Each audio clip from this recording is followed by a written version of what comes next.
Muy contento porque tenemos invitada de lujo. En esta ocasión nos acompaña, como vimos en nuestra convocatoria, la maestra Guadalupe Florán. Ella es pedagoga, ¿sí? De la Facultad de Filosofía y Letras, cosa que también me da mucho gusto porque también fue la escuela donde yo estudié. Aunque no lo crean, vean mi cara, sí, yo también estudié. Puede parecer inverosímil, pero...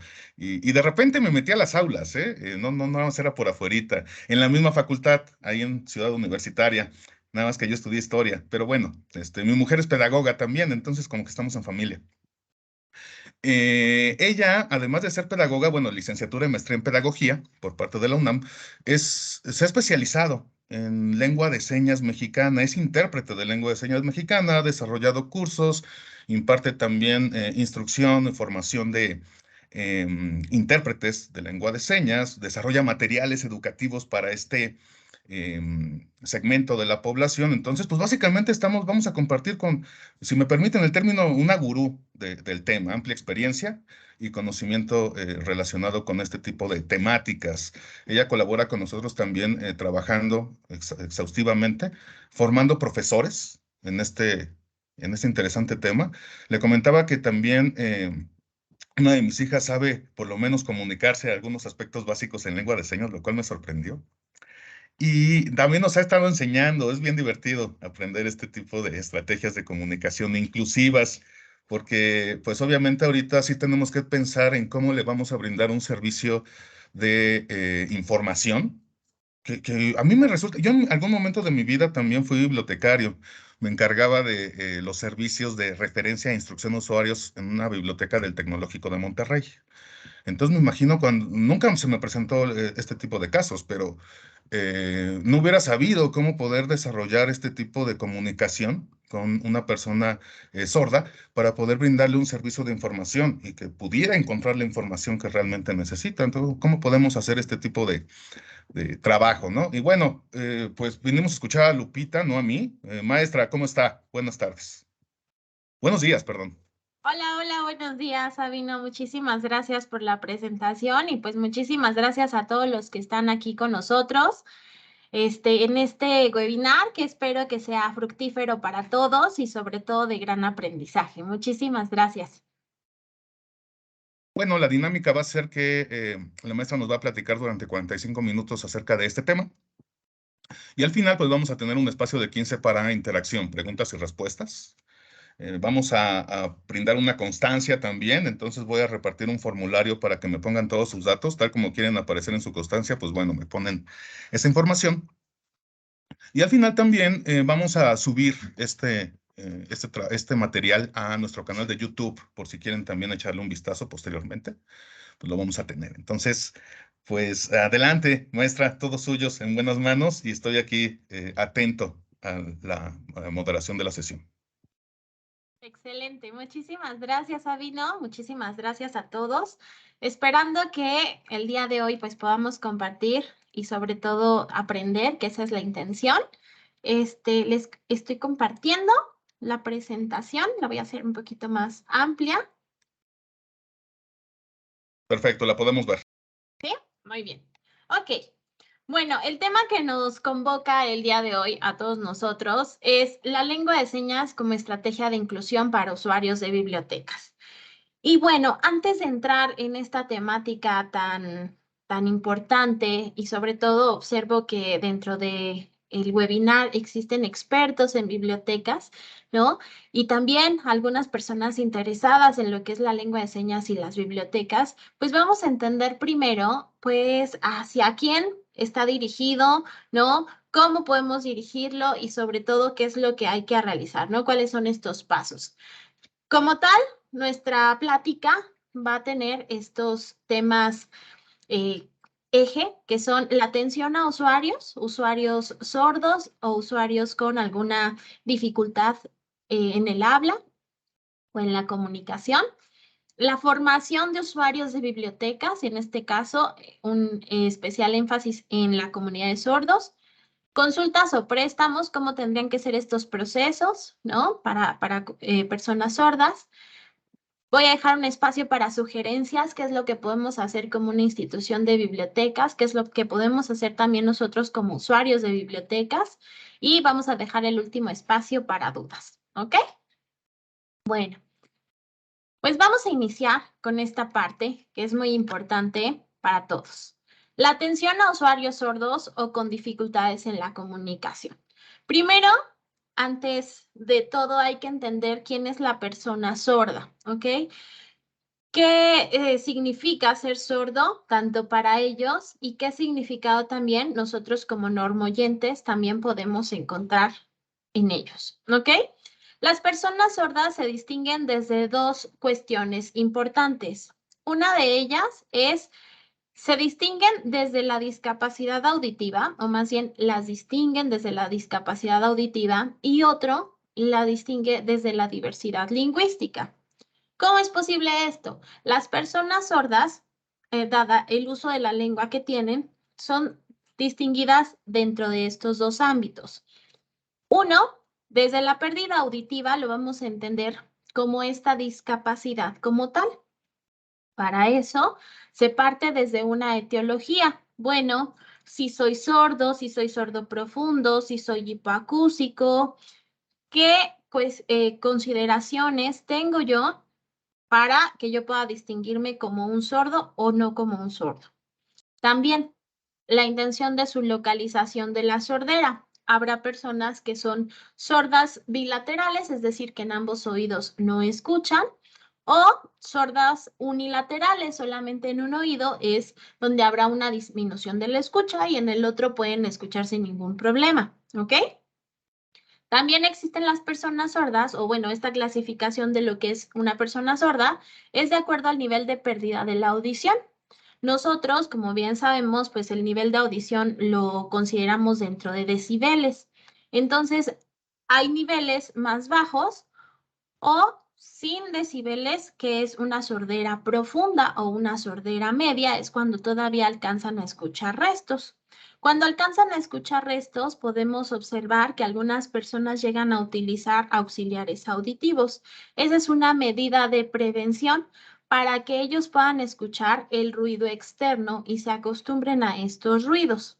Es importante entender y sobre todo conocer que las personas sordas no serán visualmente ubicadas, por así decirlo, ¿no? ¿Por qué?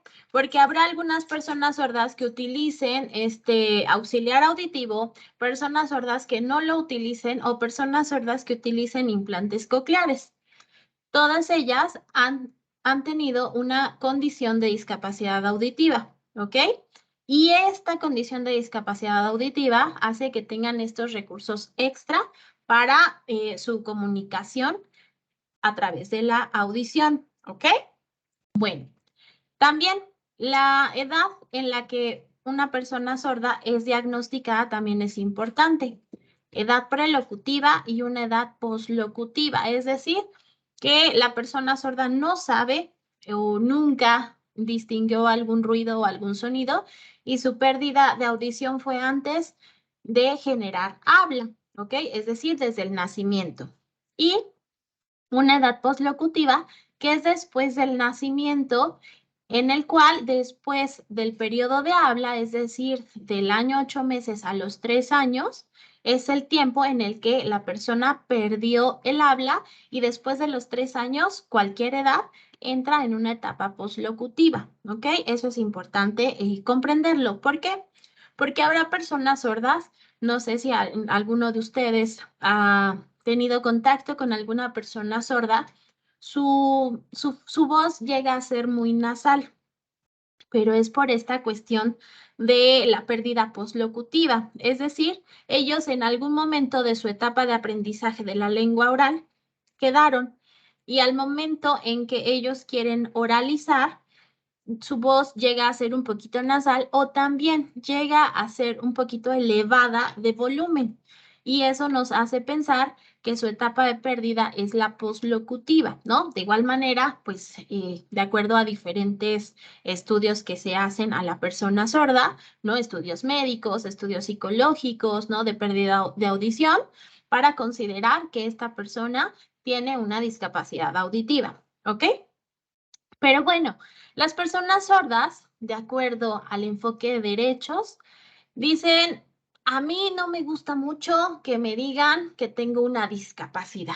¿Por qué? Sí, tengo una condición que, de acuerdo a otras normalidades, por así decirlo, esa palabra no está correcta, pero así lo entendemos la mayoría de las personas que no nos dedicamos en específico, ¿no? A estos temas tan importantes, ¿no? De la discapacidad. Cuando nosotros hablamos sobre las personas sordas, que no son consideradas como unas personas con discapacidad, nos estamos enfrentando a una concepción de lo que es ser sordo. Y en esta concepción de lo que es ser sordo, tenemos a lo que es la diversidad lingüística. La diversidad lingüística la vamos a entender como el entorno familiar en donde yo me encuentre, el lugar de pertenencia, donde yo me siento parte de una comunidad porque hablan la misma lengua que yo, las características socioculturales que me hacen ser una persona sorda y el contexto familiar y escolar. Aquí, en este espacio como diversidad lingüística, es en donde habitan la mayoría de las personas sordas. Y a lo mejor algunos se preguntarán, ¿por qué? Si se fijaron, en la presentación pongo sordo con mayúscula. Este ser sordo con mayúscula es reconocer a la persona sorda como parte de una minoría lingüística. En este caso, el uso de la lengua de señas mexicana, aquí ahora sí que nacionalizado, será para ubicarlos y comprender que las personas sordas pertenecen a una comunidad de sordos, lo que hace que ellos tengan una propia lengua, que tengan tradiciones, que tengan costumbres, que tengan fechas importantes y que también tengan características propias de lo que es ser una persona sorda. ¿Ok? Eso es bien importante que nosotros lo comprendamos, porque las personas sordas se han autodenominado como parte de una diversidad lingüística. Es más, es considerada parte de una minoría lingüística. ¿Ok? Es bien importante que esto lo podamos comprender para que a partir de aquí, de esta cuestión de considerar a las personas sordas como parte de la diversidad lingüística, podamos entender cuál es el proceso que hay que seguir en un espacio de biblioteca. ¿Ok? Pero en las bibliotecas no solamente pueden acceder normoyentes, también llegan algunas otras personas con dificultades en la comunicación oral. Estas personas pueden ser personas con discapacidad intelectual, por ejemplo, síndrome de Down o con alguna discapacidad intelectual de severa a básica o la podemos llamar eh, mediana, por así decirlo, ¿sale? También tenemos personas con autismo, trastorno del habla o parálisis cerebral. Todas estas personas pueden presentar dificultades de comunicación de manera oral y se utiliza la lengua de señas con ellos para que puedan comunicarse. Entonces, estas personas también me pueden llegar a mi espacio de biblioteca. Las personas con discapacidad intelectual y las personas con autismo, que también pueden llegar, por ejemplo, las personas con síndrome de Down, ¿no? Por una cuestión fisiológica de la lengua, es que ellos no pueden, como tal, pronunciar ciertas cosas. Entonces, el uso de la lengua de señas hace que ellos puedan comunicarse de mejor manera con los demás. ¿Ok? Bueno. ¿Y cómo le hago para poder incluirlos en un espacio de biblioteca? Es importante que cuando nosotros pensemos en inclusión, pensemos principalmente en qué es lo que dicen las bibliotecas. La biblioteca escolar o cualquier otra biblioteca siempre se debe dirigir por igual a todos los miembros de la comunidad, sin distinción de edad, de raza, de sexo, de religión, de nacionalidad, de lengua, de situación social o profesional. Los servicios y los materiales que debe de incluir la biblioteca para aquellos usuarios que no puedan utilizar sus servicios y materiales debe de ser por igual. Pero ¿cómo lo vamos a hacer? Antes es importante entender, pues, quiénes son estas personas que están de alguna manera no teniendo el acceso a la biblioteca, cuando el principal objetivo es acercar el conocimiento a la comunidad, ¿ok? Entonces, ¿cómo lo vamos a hacer? Por ejemplo, es importante que cuando nosotros, si tenemos una biblioteca o tenemos proyectos en biblioteca, es importante que podamos capacitar en lengua de señas, que esta capacitación sea constante. Es como todas las lenguas. La lengua de señas es lo mismo que un idioma, ¿ok? Es importante que lo entendamos. No son señas aisladas, no son señas que no tienen un sentido, ¿no? Sí, la lengua de señas tiene una organización gramatical, tiene también sus momentos, tiene también su profundidad, tiene también su comprensión de conceptos. Por eso es importante y obviamente también la actualización de conceptos y es importante que nosotros podamos estar capacitándonos en lengua de señas para que los espacios en los que asisten las personas con alguna discapacidad auditiva u otra discapacidad en donde la comunicación no pueda ser de manera oral, se puede hacer a través de la lengua de señas, ¿ok? También el uso y la participación del intérprete en lengua de señas debe de ser primordial en nuestros espacios de biblioteca. ¿Por qué? Porque también los usuarios sordos acceden a las bibliotecas, buscan información y se encuentran interesados. Pero ¿qué es lo que hacen? Pues generalmente recurren ellos a lo escrito o simplemente a la señalización. Voy a dejar aquí un paréntesis. El uso de la lengua de señas en las personas sordas no es un símil en relación a la lengua escrita. ¿Qué quiere decir esto? Que yo lo que estoy escribiendo aquí en español escrito no será lo mismo cuando yo lo haga en lengua de señas, ¿ok? Por eso es la importancia del intérprete, porque podríamos decir, bueno, a lo mejor no es necesario, con que me lo escriba es más que suficiente. No, porque las personas sordas no logran un dominio de lo que es la lengua escrita, porque la gramática del español escrito y la gramática de la lengua de señas mexicana es completamente diferente, ¿ok? Por eso es la importancia de tener intérpretes de lengua de señas también en los espacios de biblioteca o una capacitación en lengua de señas de conocimientos básicos para poder permitir el uso y también la capacitación y sobre todo el conocimiento de lo que es la lengua de señas en un espacio de biblioteca. También lo que podemos utilizar sería un tablero de comunicación. Esto relacionado con las personas con discapacidad intelectual. Si no manejan la lengua de señas, un tablero de comunicación podemos utilizar. También existe una alternativa que se llaman libros sin letras. Los libros sin letras son una serie de imágenes que tienen un fin, es decir, este fin es la interpretación o la narración en lengua de señas por parte de los sordos en su momento de lectura, sin necesidad de tener el español escrito. También existen los cuentos en lengua de señas. Los cuentos en lengua de señas lo que buscan es acercar el texto escrito a el texto, por así decirlo, en lengua de señas, o más bien la interpretación en lengua de señas de lo que se dice en el texto escrito.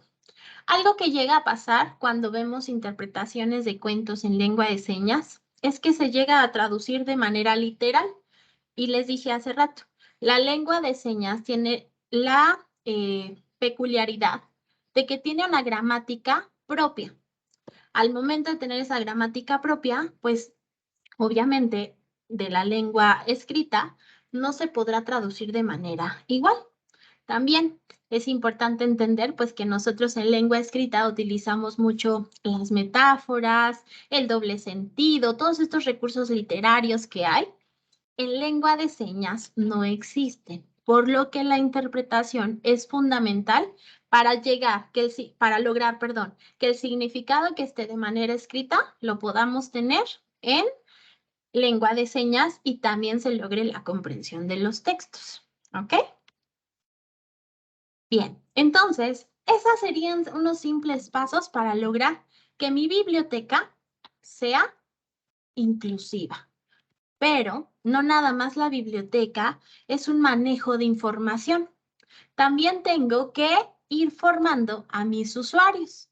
Y bueno, existen diferentes modelos y métodos de formación. Una que es general, que es cómo se utiliza la biblioteca, ¿no?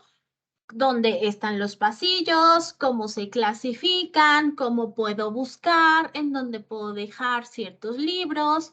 ¿Por qué? Porque si yo enseño cómo se utiliza una biblioteca, genero en el otro la iniciativa y la independencia. Es decir, que yo le estoy propiciando a la persona sorda usuaria que pueda ser independiente en el uso y en el conocimiento de cada uno de los libros que tengo en mi biblioteca o en mi espacio. ¿Ok? Es importante que también en una orientación o en una formación general pueda entender cuáles son las necesidades de mis usuarios sordos y cuáles fuentes bibliotecarias pueden ser consideradas. Aquí voy a dejar esto. Las personas sordas generalmente buscan información para su conocimiento de lo que es la comunidad sorda. En espacios bibliotecarios, muy poca información existe. Por ejemplo, los diccionarios de lengua de señas, también información sobre la comunidad sorda, tradiciones o costumbres de la comunidad sorda, son muy poquitas las fuentes que existen. O libros que puedan revisar ellos, ya sea de manera virtual, ¿no? O algún video que ellos tengan para poder recurrir, o simplemente el apoyo de un intérprete para poder definir si el tema que buscan es ese libro o está en ese libro, ¿no? Entonces es importante que en la formación general nosotros podamos entender bien quién es nuestro usuario y qué necesidades tiene para que las fuentes bibliotecarias sean lo correcto para ellos, ¿ok? También, de acuerdo a el desarrollo formación específico, tenemos que desarrollar habilidades en las personas sordas. No sé si recuerdan algunos de ustedes cuando hacíamos nuestra búsqueda de información en las bibliotecas, pues que era lo primero que hacíamos, ¿no? Yo soy de la época del fichero. Entonces, en el fichero, pues, ¿qué hacíamos? Inmediatamente buscábamos por orden alfabético, ¿no? Ya sea el tema o el autor, ¿no? Ahora, bueno, simplemente lo tenemos, o la mayoría de las bibliotecas ya se manejan, porque desde un buscador en la computadora, un software especializado como tal, pues lo pueden tener ahí, ¿no? Y fácil acceder a la información. En este caso, es importante que nosotros enseñemos a desarrollar las habilidades de búsqueda de mi usuario sordo, recordando que lo mismo que yo considero en español no es lo mismo que está en lengua de señas. Por ejemplo, supongamos que yo soy un sordo que está buscando temas de arquitectura. Entonces llego con la persona que atiende la biblioteca, el bibliotecario, y le pido que me ayude porque estoy buscando, por ejemplo, la construcción. Y entonces, pues la construcción de qué me va a decir, ¿no? La construcción de una casa, la construcción de un edificio. ¿Qué tipo de construcción necesito realizar? ¿Vale? Entonces tengo que entender y tengo que ayudar a cómo hacer una búsqueda a mi usuario sordo. A partir de cuál es tu concepto, qué necesitas de ese concepto y como tal ayudarte en la búsqueda, ya sea si conoces el nombre del autor, si conoces el nombre o desarrollo de alguna temática, ¿no? Y ayudarlo en esa búsqueda en dónde se pone. porque hay algo que puede pasar en los sordos. Los sordos en ocasiones llegan a confundir las palabras en español con alguna seña. Me pasa que de repente la palabra casa y caso, ellos la llegan a confundir y ponen la misma seña, ¿no? Esta es la seña de casa. Entonces de repente me dicen, es que el caso de Juan Pérez, y ellos me dicen, ah, pues la casa de Juan Pérez. No, no me refiero al caso, ¿no? O a la casa, perdón, me refiero al caso. Entonces es importante que estas habilidades las vayamos desarrollando. También, cuáles son las normas de uso, cuál es el reglamento que existe, y es importante que en esta guía nosotros podamos hacer que el lenguaje también llegue a ellos. ¿Cómo lo podemos hacer? Pues quizás si yo tengo mi reglamento puesto en la entrada, ¿no?, de mi biblioteca, a lo mejor puedo hacer ayuda de algunas imágenes para que visualmente las personas sordas puedan acceder a esa información. También de organización, cómo es que se organiza la biblioteca, cómo es que yo tengo que dejar un libro, ¿no? Si lo tomo, lo dejo en la carretilla, no lo vuelvo a instalar porque luego se vuelve ahí una enredadera y luego ya no encontramos libros, ¿no? ¿Cómo es el manejo de catálogos? También, ¿cómo es este manejo de catálogos para que las personas sordas aprendan a identificar cuáles son los temas y qué temas existen ahí? Muy fácil, lo podemos hacer simplemente utilizando la lengua de señas, ¿ok? Es decir, haciéndolo accesible. Podemos hacer a partir de métodos, pues de manera directa con conferencias, con visitas guiadas, con recorridos. O de manera indirecta, podemos utilizar un software en donde tengan simulaciones, tutoriales o cursos del uso y manejo de una biblioteca, ¿no? También podemos crear estos espacios como un webinar donde tengamos videoconferencias o foros de demostraciones en donde le digamos exactamente al chico cómo es un proceso, por ejemplo, de resello de la credencial o de sacar mi credencial de la biblioteca para que ellos puedan entender cuál es ese procedimiento y como tal lleven a cabo el ejercicio, ¿ok?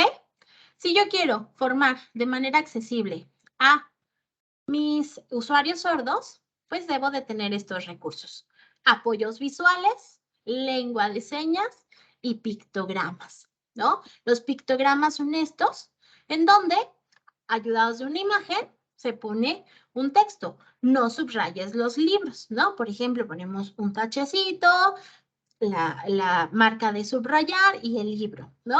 Si lo ponemos en lengua de señas, entonces ponemos el libro, le ponemos no y luego el subrayado, ¿sale? Es importante que nosotros podamos apoyar de esta manera a las personas sordas que utilizan nuestras bibliotecas. Luego tenemos, pues, cómo sería una consulta o préstamo. El préstamo bibliotecario con las personas sordas es importante que lo entendamos desde el reglamento, el uso de la credencial y la vigencia de derechos, porque llega a pasar que se nos llega a olvidar, ¿no? Y entonces a lo mejor yo saqué un libro y se me olvidó y ya no recordé cuándo tenía que llevarlo, entonces tengo una multa.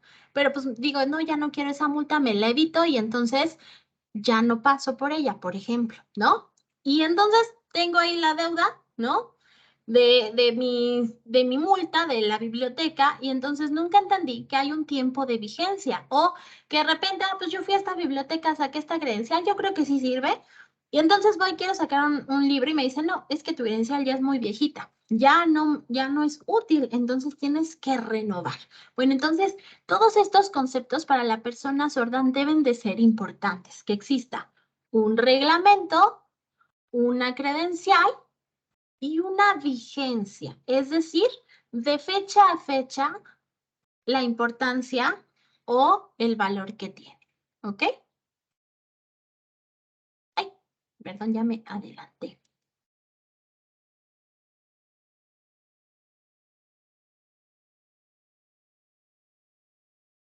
Para eso es importante que entendamos cuáles son los formatos de préstamo y cómo debemos de explicarlos.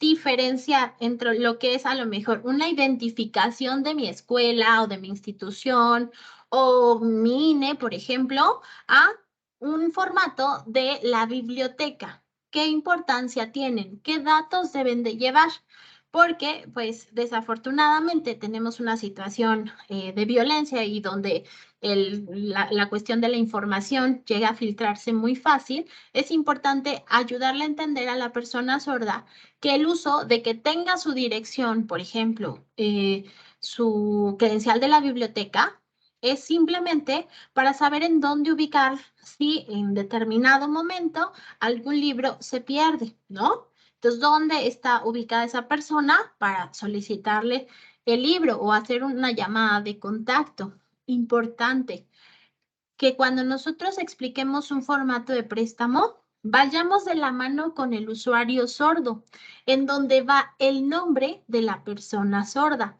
El segundo nombre o el apellido para ellos es importante que ellos entiendan cuál es este orden. ¿Por qué? Les comentaba al principio, lo mismo que yo escribo en español no es lo mismo que ellos entienden en lengua de señas. Entonces, es importante que un formato le expliquemos a la persona sorda. ¿Cómo le podemos explicar? Con ejemplos. Por ejemplo, la fecha de vencimiento. Le podemos explicar a la persona sorda qué es la fecha cuando va a terminar el préstamo de los libros. ¿Ok? Y entonces ellos entienden de que en esa fecha ya se acaba y otra vez tendrán que volver a hacer su credencial. ¿Sale? Eso es bien importante. Si van a poner su nombre, se ponen ustedes como ejemplo. Por ejemplo, si dice nombre, ¿no? Y empieza por apellido paterno, entonces yo le digo mi nombre, en orden, y le puedo escribir Guadalupe Florán, ¿no? Tu nombre en orden, ¿cuál sería? Entonces a lo mejor me pone Juan Pérez. Y ya me pone Juan Pérez. Ok. Vas a tomar el segundo nombre, es decir, su apellido, y lo vas a colocar primero. Y entonces le ponemos el ejemplo. Yo Florán lo pongo aquí. ¿Tú cuál vas a poner? Pérez, ¿sale? Y así me voy con él para que él pueda entender cómo es el llenado del formato. Quizás al inicio se nos pueda hacer un poquito complicado porque es ir de la mano con con el usuario sordo. Pero es importante que nosotros lo podamos llevar así para que para él sea de manera natural volverlo a hacer en otro momento. ¿Ok? Importante, el reglamento de la biblioteca. Es de suma importancia que el reglamento de la biblioteca sea claro. Recordar que el reglamento de la biblioteca es importante para que todos tengan una convivencia adecuada. ¿Esto por qué lo digo? Nosotros relacionamos mucho el silencio con la biblioteca y podemos relacionar el silencio con las personas sordas. Pero, una sorpresa, las personas sordas son las menos silenciosas del mundo. Siempre hacen bulla, siempre hacen ruidos corporales y entonces es un poquito complicado poder decir silencio, ¿sí? Entonces, en esta cuestión del reglamento es importante hacérselo vivido. Recordar que la biblioteca es un espacio para estudiar, por lo tanto tenemos que permanecer en silencio. ¿Qué es el silencio? No hacer ruidos o que se me cae algo y hace un ruido, ¿no? O que quiera hablar con alguien y entonces exprese un sonido que me sale de la garganta, ¿no? Eso debo de evitarlo. También, pues ya sabemos, ¿no? No podemos meter golosinas, no podemos meter comida, ¿no? No podemos llevarnos el material y salir, ¿no? Porque se empieza a escuchar el ruido, ¿no? Pero también la persona sola tiene que ser consciente de que si sale con un libro y va a sonar una alarma, que él quizás no la logre escuchar, pero nosotros tenemos que hacer que el espacio sea accesible para que la persona sorda se dé cuenta de, me estoy llevando un libro. A lo mejor fue por distracción, ¿no? Entonces, es bien importante. Otra de las cuestiones también que son bien importantes dentro de la comunidad de sordos, las personas sordas llegan a hacer marcas en la lectura. Estas marcas, podérselas manejar, que tendrá que ser en un cuaderno o en la copia misma del libro, pero no en el libro como tal, porque a veces se llegan a confundir en la regla y entonces ellos hacen la marca en el libro, ¿no? Y olvidan hacer la nota o copian nada más la palabra. Estas marcas a ellos les sirven de guías para ir comprendiendo lo que se dice en cada palabra. ¿Ok? Y bueno, esto de acuerdo a cómo tendríamos que trabajar con las personas sordas, distinguiéndolos, formándolos, explicándole cuál es el proceso y cuáles son los procesos que hay en una biblioteca y bueno, cuáles serían las sugerencias inclusivas. Pues primero, los bibliotecólogos deben tener la capacitación constante sobre las técnicas de comunicación. Si nosotros no podemos trabajar con técnicas de comunicación, será un poco complicado que lo podamos entender. Por ejemplo, la capacitación debe de ser en lengua de señas o en otras alternativas de comunicación. Debemos garantizar que la información que yo tenga como bibliotecólogo debe garantizar la información también disponible que exista en Internet y que ésta sea accesible a los usuarios sordos. Por ejemplo, quizás podamos poner un video con interpretación en lengua de señas sobre el reglamento de la biblioteca, sobre las vigencias de las credenciales, sobre los catálogos de la biblioteca para que ellos puedan acceder a esa información. Recordar que esto también nos hace un espacio inclusivo.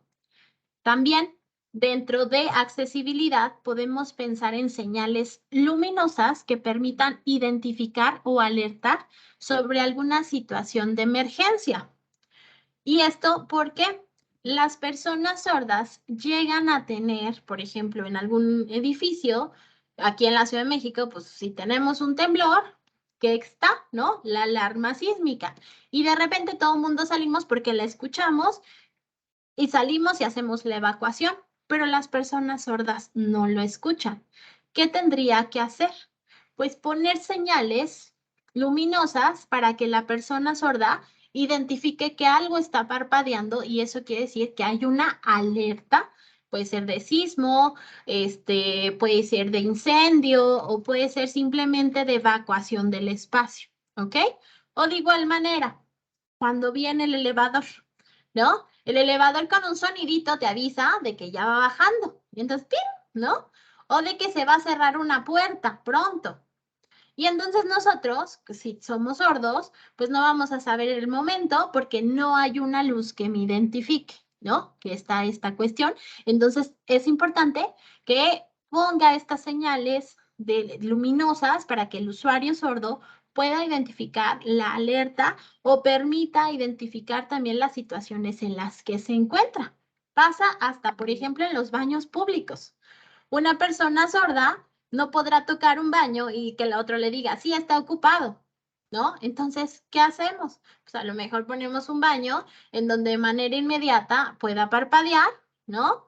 Y saber que ese baño está ocupado, ¿no? O con estas, ranuritas que cambian de color cuando nosotros cerramos con un segurito que dice está ocupado o está disponible, está abierto, entonces las personas sordas visualmente será más fácil que puedan ingresar a ese espacio sin generar ninguna molestia a las otras personas que están haciendo uso, ¿no?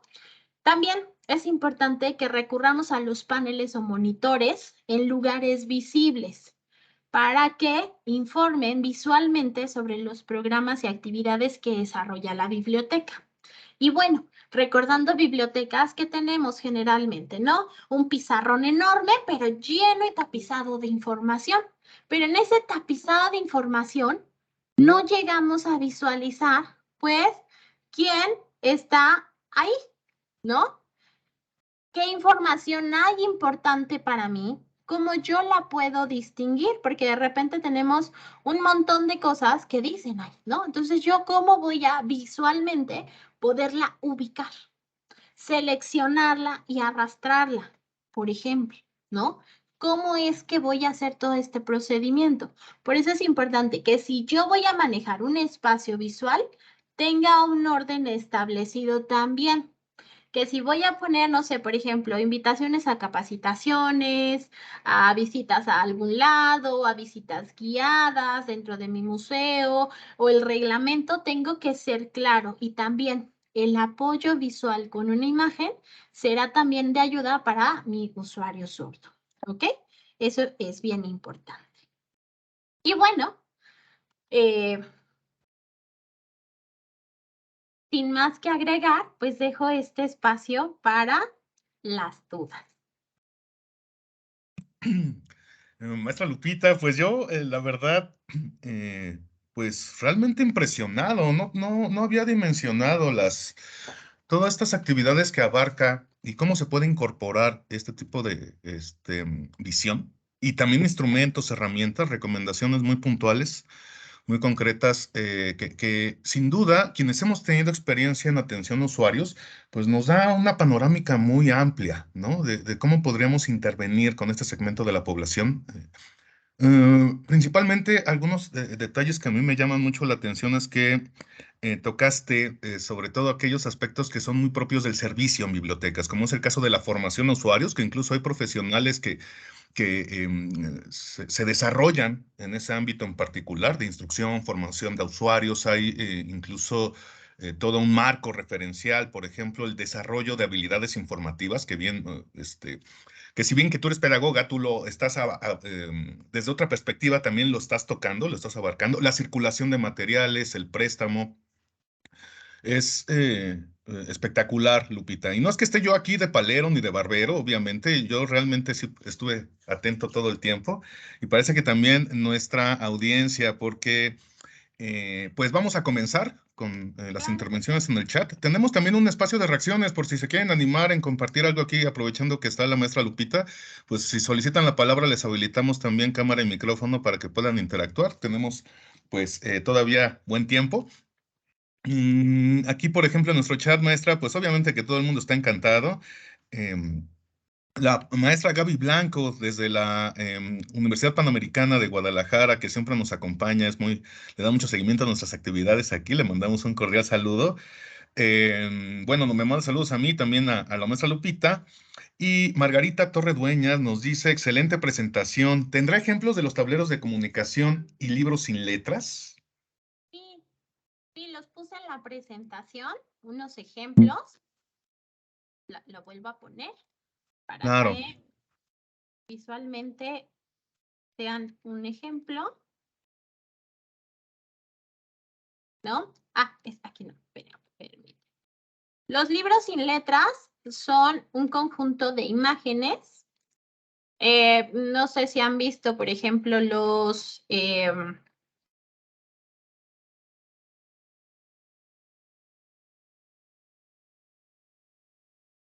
es muy similar a esto. Es un conjunto de imágenes que vienen así por cada hoja del libro y como tal tienen acceso a marcar una historia. Eso sería un tipo de libro con imagen. Digo, sin imagen, perdón.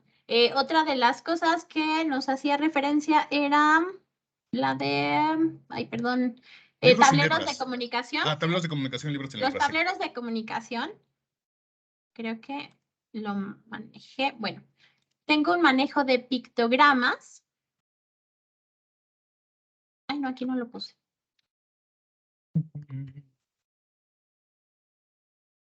Regresar y pone aquí. Los tableros de comunicación son muy similares. Es un ejemplo muy burdo, pero es muy parecido a este alfabeto dactilológico, en donde son varias imágenes, pero en esta cuestión bibliotecaria pueden ser de acuerdo a actividades que se hacen propias en la biblioteca. Por ejemplo, puede venir la seña de quiero, puede venir una imagen del libro, ¿no? Y puede venir, no sé, algún animal, si quieren hablar sobre temáticas de animales o de personas, ¿no? Y ahí la persona les irá indicando cuáles serían, cuál es el servicio que requiere a través del tablero de comunicación, si es que no manejamos la lengua de señas. Es muy similar a este. Creo que sí, creo que lo había quitado, pero sí, ese sería. Bueno, hay sin número de ejemplos y quizá más adelante podamos, o en el transcurso ya despertado el interés, pues podamos ir complementando todo este tipo de detalles, ¿no? Que sin duda pues es muy útil para brindar y desarrollar una estrategia de comunicación y de atención a este segmento de la población, a usuarios sordos. La maestra Gaby Blanco también nos está preguntando, bueno, dice Lupita, muy interesante presentación. ¿En Guadalajara existirá algún lugar que ofrezca la formación en lengua de señas? ¿Qué pregunta tan oportuna? Porque precisamente tenemos aquí, de parte de nuestra pretexto también para juntarnos, es bueno ofrecer este tipo de soluciones. ¿Por qué no aprovechamos y nos platica Lupita de Plataforma Libertad y cómo podría también ser aprovechada por la comunidad, ¿no? Bibliotecaria. Claro que sí. Bueno, la plataforma Libertad es un repositorio, es una plataforma en donde nosotros tenemos diversos temas en los cuales se aborda no solamente el uso de la lengua de señas, sino también parte de la población que utiliza la lengua de señas. En este espacio también se maneja vocabulario y formación como tal de personas que quieran aprender la lengua de señas, desde niveles básicos hasta un nivel avanzado, en donde ya existe la posibilidad de ser intérprete certificado para el uso de la lengua de señas. Es una plataforma en donde se tienen videos, recursos digitales, interactivos, en donde el usuario va a ir aprendiendo poco a poco el nivel de la lengua de señas mexicana y muy diferente a lo que hemos construido o hemos visto en otros cursos virtuales, es que pues nada más es el video y ya me voy. No, aquí todos los videos son hechos, la mayoría por personas sordas, en donde también nos pasan estos tips o estos datos, ¿no? Que cuando utilizamos una lengua diferente a la nuestra, ¿no? Cómo se dice o cuáles son las variantes que existen con esta misma seña, ¿no? ¿Cuál sería la construcción de una frase? Y también ejemplos como tal. ¿Sale? Perfecto. Bueno, si queremos también información adicional sobre Plataforma Libertad, pues no duden en comunicarse con nosotros. Les voy a dejar mi correo electrónico por si requieren, digamos, alguna información adicional y alguna de cuáles son los alcances, características, etcétera. Y pues sin duda estar al pendiente de sus dudas. Es asegura@difusión, lo voy a escribir en el chat.com.mx. Aprovecho también para compartirles el hipervínculo para que nos proporcionen la información de nuestro formulario, bueno, en el formulario para su constancia, que les vamos a enviar por correo electrónico. Entonces lo vuelvo a compartir, ahí está mi dirección de correo electrónico, el formulario, y para estar al pendiente de ustedes y sus inquietudes.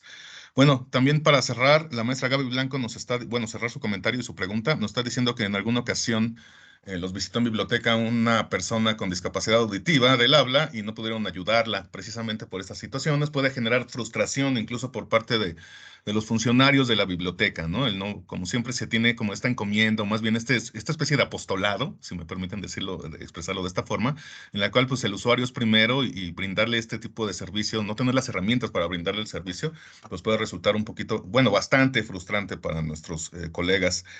Luz de Rocío nos dice que en Coahuila hemos tenido algunas capacitaciones en coordinación con la Escuela de Audición y Lenguaje. Por ahí, mis saludos a Coahuila, por cierto, que hemos también colaborado de manera muy exhaustiva en los últimos años, hace ya algunos años, con la coordinación de bibliotecas.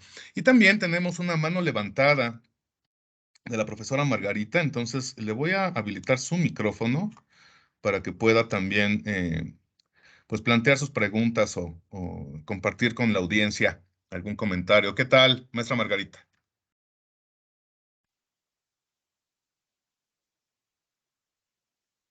Bueno, no la escuchamos. Ya le habilitamos su micrófono, pero no la escuchamos. Bueno, en lo que la maestra Margarita puede habilitar su micrófono, también tenemos aquí algunas otras intervenciones. Acabo de compartir de nueva cuenta nuestra liga para el formulario, para que lo tengan presente.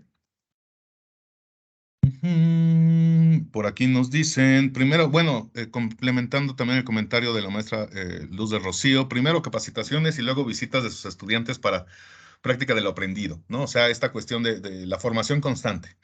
¿no? A partir de una capacitación inicial y después estar en interacción con nuestros usuarios. Mm, bueno, por aquí, Marcela pregunta si estarán dando capacitación para lengua de señas o si es personal. Bueno, esta licencia, digamos, para Plataforma Libertad es institucional, me parece. Quizá resulta interesante aplicarla también en coordinación de bibliotecas del Estado, de Coahuila o cualquier tipo de institución que esté interesada en hacerlo. No sé si haya alguna otra intervención por parte de nuestra audiencia. Parece que no, porque bueno, ya la maestra bajó la mano. Y si no hay más intervenciones o preguntas, aprovechando aquí a la maestra Lupita, pues no me restaría más que agradecerte, maestra, que hayas compartido con nosotros todos estos consejos y también estrategias, sobre todo, de comunicación. También agradezco a la audiencia el tiempo que se han tomado para poder asistir con nosotros. Y próximamente, en el transcurso de la semana, pues les hacemos llegar sus constancias y también el vínculo para que puedan acceder a este video. Lo vamos a poner en nuestro canal de YouTube para presumir y que quede también a disposición de la comunidad de Ciudad de México para el mundo. Entonces, pues bueno, eh, pues cerramos la sesión. Es todo por hoy. Y sí me gustaría pues invitarlos a nuestras próximas sesiones, que bueno, ya estamos en el cierre de año.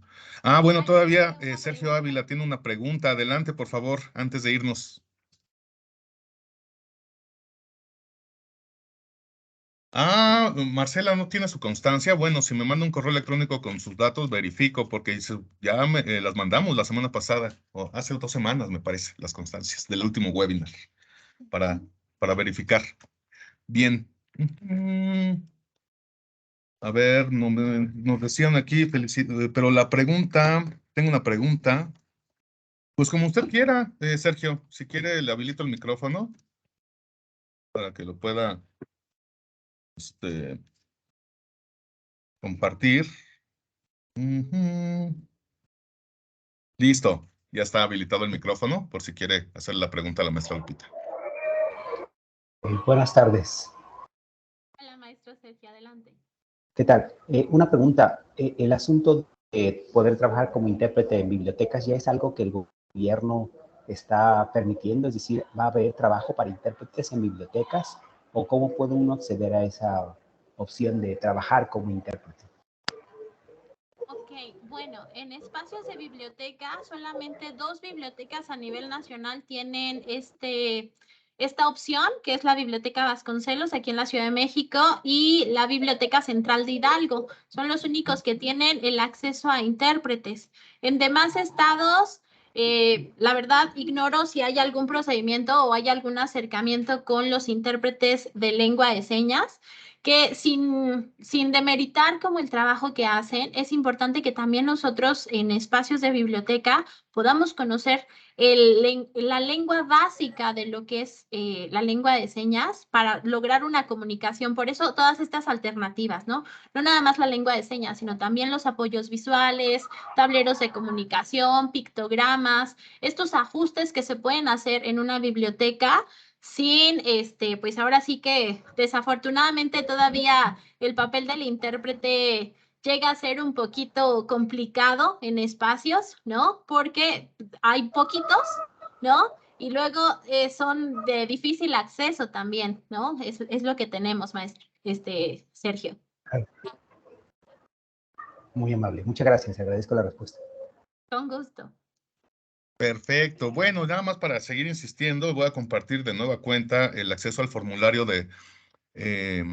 para que nos dejen su información y generemos sus constancias. Se las hacemos llegar a la dirección de correo electrónico que incluyan en ese formulario, precisamente. La vez pasada me pusieron ahí nombres incompletos, entonces, pues obviamente no pudimos generar la constancia. Quizás sea el caso de repente de que no les haya llegado. Entonces, por favor, poner el nombre exactamente como quieren que figure. Y también les hacemos llegar la versión de nuestro video o la grabación del webinar e información también sobre Plataforma Libertad para que conozcan un poquito más acerca de ella. Y pues parece que ya no hay más preguntas, maestra. Lupita, pues te agradezco infinitamente que nos hayas brindado la oportunidad de escucharte y de compartir todas estas estrategias y conocimientos relacionados con el desarrollo de servicios y estrategias de comunicación para usuarios sordos de biblioteca. Pues nos vemos pronto y hasta la próxima. No olviden llenar su formulario. Gracias a todos. Hasta luego.